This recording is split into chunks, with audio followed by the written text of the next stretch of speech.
Hello and welcome to sunny Swindon and a rather nondescript industrial estate, but this is the home of the Esprit Academy, inside a hotbed of gymnastics activity.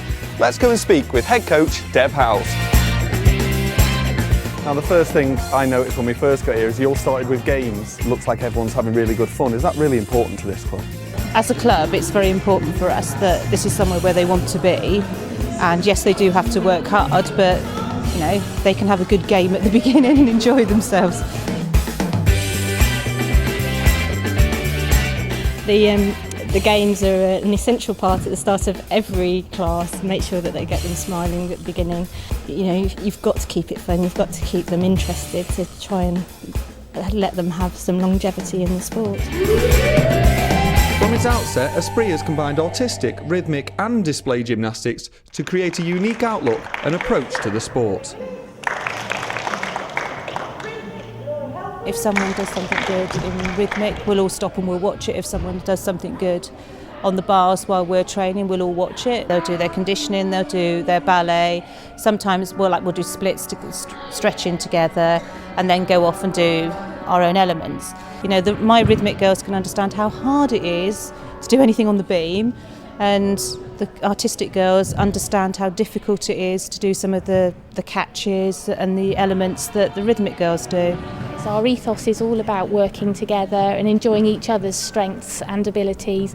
There's a large crossover between all of the disciplines actually, and we really try and reinforce the fact that here we try and do the best for the children, and try and channel them into the most appropriate discipline, and then you can see the results on all of our disciplines really, the way that we have tried to channel the children in the correct direction. When they first come in, the general classes that we run, they do a bit of both. So some of them will be incredibly strong and very good on bars, have a very good feel for bars, and some of them will be more flexible. And they all stay in that class, and then we select them to go into development squads. And then from those squads, they can move. You know, if they're picked to do artistic and they want to do rhythmic, that's fine, and the other way around. You'll go 1, 2, 3, 4. Okay, 1, 2, 3, 4, go. And 1, 2, 3, 4. My role is mainly really with the development of the younger gymnasts. So I'm working with 6 to 10-year-olds that haven't really got much experience in the gym.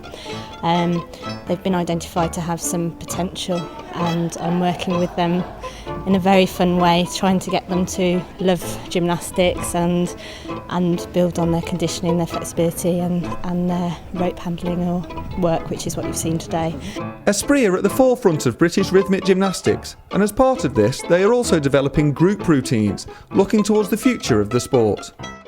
Rhythmic gymnastics as a whole is sort of trying to push down the group way, so we're trying to incorporate it with our younger gymnasts. So what you've seen today is the start of possibly what's to come. We'll have to wait and see. The group work is hopefully going to play a bigger part in rhythmic gymnastics. It encourages teamwork and they learn together. So, and it's not as hard for, maybe some children find it very difficult to go on the floor on their own. So we had started over the last few weeks, the little group that you saw have been doing lots of rope skills. So we decided that we'd start doing a rope routine with them. I'd had the piece of music, so I'd obviously, before I'd come in today, thought about what the routine was going to compose of. The gymnasts are very inexperienced, so I needed to start without the rope, because if I'd have done the rope and their feet at the same time, goodness knows what would have happened.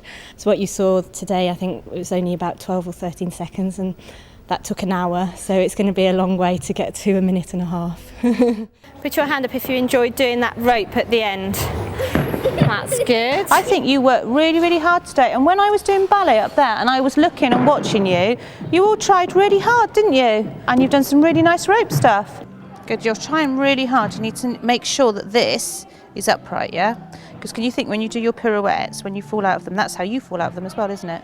They're all very different gymnasts, and some of them will always see the positive, and some of them will always see the negative and never see the positive. And they need to learn that, you know, some things are good and some things they need to work on, rather than feeling that they're a failure, because they're not. They've just got to learn from it.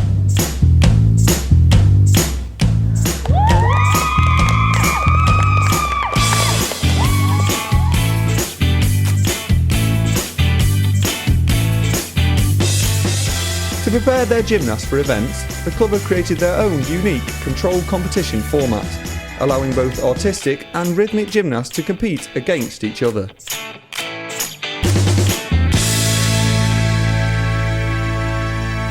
The girls all compete against each other. The rhythmic and the artistic girls compete against each other on a code that we've sort of had to design ourselves, a set of rules based on the skills that they do. So it's all completely fair. It doesn't matter whether you've got, say, Jade, who's a senior gymnast and would have different requirements in her routine, to Gabriella, who is an under 11 gymnast. It doesn't matter. We worked out this formula. And it gives them the opportunity to watch each other, to support each other. It develops really good team spirit within the club, and they also learn to respect what it takes for each discipline to be able to achieve things.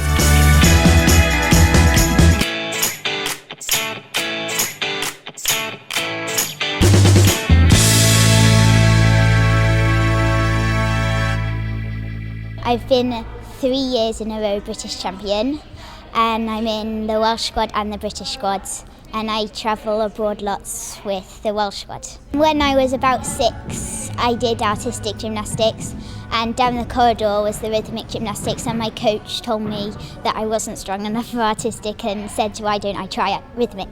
And then after I went to my first session, I loved it.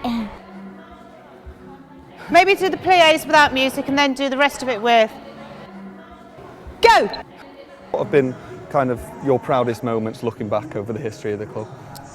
Well, there's been lots, but there's some really weird ones which you won't expect me to say. Like we had, when we very first started here, we had one little girl who was absolutely terrified and would not get on the beam or would not walk along the beam, and it took a year and she walked along the beam and she was so proud of herself. And that's really bizarre, isn't it? But that was one thing that always sticks in my mind, and really how hard all my gymnasts work.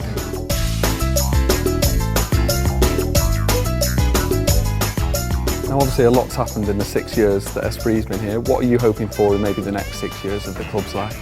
Gosh, I don't even know where to start, to be honest. I just want to be able to retain the unique character that we've got within the club, the crossover between all of the disciplines, the support that we have for each other.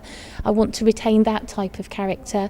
I'd like to see, obviously, all of the disciplines improve in terms of their performance. I think the women's artistic has got a long way to go to catch up with rhythmic, so obviously that would be one of my main aims. So that's all from Esprit. Remember, if your club wants to be featured, get in touch through the BGTV website.